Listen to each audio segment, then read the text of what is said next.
Zee 24 तास एक पाऊल पुढे। नमस्कार, मी अमोल जोशी। रोकठोक मध्ये आपलं स्वागत।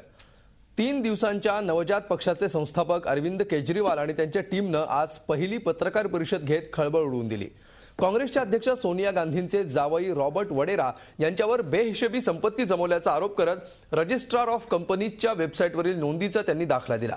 त्यांच्या या आरोपांनंतर काही क्षणात काँग्रेसने या आरोपांचं खंडन करत केजरीवालांच्या हेतूंबाबतच शंका व्यक्त केली आहे। केजरीवालांच्या आरोपातलं तथ्य तपासून पाहण्याची गरज आहे का? केजरीवाल पब्लिसिटी स्टंट करतायत का? आणि केजरीवालांच्या निशाण्यावर अजून कुठले कुठले पक्ष येणार यासारख्या प्रश्नांचा वेध घेऊया केजरीवालांचा धमाका की स्टंट या खास कार्यक्रमात।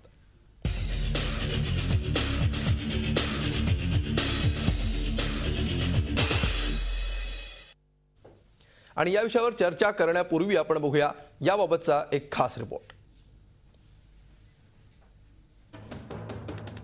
यूपीए सरकारमध्ये महाघोटाळ्यांची मालिका सुरू असतानाच आणखी एका घोटाळ्याची भर पडली आहे। यावेळी मात्र काँग्रेस किंवा यूपीएतील घटक पक्षातला मंत्री नव्हे तर थेट काँग्रेस अध्यक्षा सोनिया गांधींचे जावई रॉबर्ट वडेरा यांच्यावरच गंभीर आरोप झाले। इंडिया अगेन्स्ट करप्शनचे अरविंद केजरीवाल आणि प्रशांत भूषण यांनी प्रियंका गांधींचे पती रॉबर्ट वडेरा यांच्या मालमत्तेचं ऑडिटच सादर केलंय। रॉबर्ट वडेरा आणि डीएलएफ ग्रुपचे कसे लागेबांधे आहेत याचीही त्यांनी पोलखोल केली आहे। गेल्या 3 वर्षात डीएलएफच्या मदतीनं वडेरांची संपत्ती 50 लाखांवरून 300 कोटींवर गेली आहे। वडेरा आणि त्यांच्या आईच्या नावावर 5 कंपन्या असल्याचा दावाही केजरीवालांनी केला आहे। विशेष म्हणजे डीएलएफनं मेहरबानी दाखवत 35 कोटींची मालमत्ता 5 कोटींच्या कवडीमोल भावानं वडेरांना विकली आहे। एवढंच नव्हे तर डीएलएफनं वडेरांना तब्बल 65 कोटी रुपये बिनव्याजी दिल्याचा आरोपही केलाय। 10 कोटींचा फ्लॅट अवघ्या 75 लाखांना दिला असून डीएलएफच्या हॉटेल्समध्ये वडेरांची 50% भागीदारी असल्याचा घणाघाती आरोप करण्यात आलाय। डीएलएफनं वडेरांवर ही मेहरबानी दाखवल्यामुळे त्यांना काँग्रेस शासित दिल्ली, हरियाणा आणि राजस्थानमध्ये जमिनी आंदण मिळाल्याचा दावाही त्यांनी केलाय। वडेरांनी जमवलेली ही काळी माया काँग्रेसचीच असल्याचा संशयही व्यक्त करण्यात आलाय। उनको डीएलएफ ने 65 करोड़ रुपए का अनसिक्योर्ड इंटरेस्ट फ्री लोन दिया। डीएलएफ ने उनको 65 करोड़ का लोन दिया और उस 65 करोड़ से उन्होंने डीएलएफ की ही प्रॉपर्टीज खरीदी, बहुत सारी, और वो भी डीएलएफ की प्रॉपर्टीज उन्होंने डीएलएफ ने सस्ते में दे दी।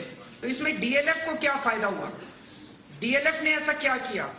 रॉबर्ट वडेरा ने डीएलएफ को क्या फायदा पहुंचाया? ये कई सारे प्रश्न हैं। काँग्रेसनं मात्र हे सर्व आरोप फेटाळून लावत हे षडयंत्र असल्याचा दावा केलाय। तसंच याबाबत पुरावे देण्याचं आव्हानही काँग्रेसनं इंडिया अगेन्स्ट करप्शनला दिलंय। जब इनकम टैक्स भर रहे हैं, स्टॉक एक्सचेंज पर डीएलएफ का नाम रोज ऊपर नीचे होता है, तो आप आरोप किस बात पे लगा रहे हैं? आपसे लोन लेकर मैं जो भी प्रोफेशन कर रही हूँ, जो भी मैं वोकेशन करना चाहूँ, मेरे को अधिकार है। मिस्टर रॉबर्ट वाड्रा भी आप जैसे मेरे जैसे इस देश के नागरिक हैं, उनको भी ये अधिकार है। तर या प्रकरणाची कसून चौकशी करण्यात यावी अशी मागणी भाजपने केली आहे।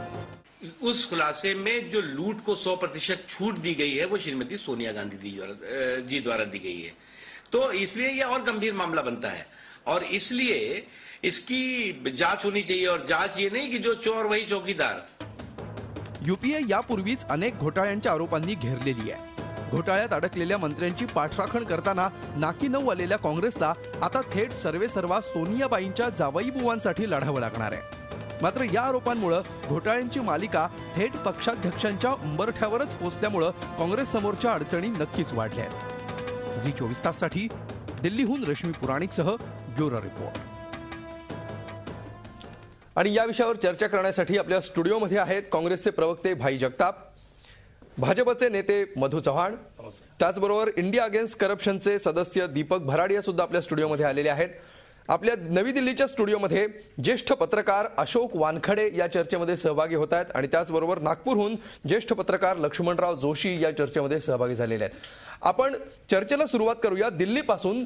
दिल्लीमध्ये या संपूर्ण घटना घडामोडी घडतायत आणि त्यानंतर 3 दिवसांचा हा जो राजकीय पक्ष आहे, अशोकजी तुमच्यासाठी प्रश्न, ज्या प्रकारे पक्ष स्थापनेच्या दिवशीच केजरीवालांनी घोषणा केलेली होती की काही बड्या नेत्यांचं पितळ आम्ही उघडं पाडू, त्यांचा भ्रष्टाचार उघडा करू, त्यानंतर 3 दिवसातच त्यांनी पहिलं टार्गेट केलेलं आहे रॉबर्ट वडेरांना। ह्या आरोपांमध्ये तथ्य आहे की नाही या गोष्टी आपण बाजूला ठेवूया, त्या सातत्याने पुढे येतील आणि त्या चौकशीनंतरच पुढे येतील.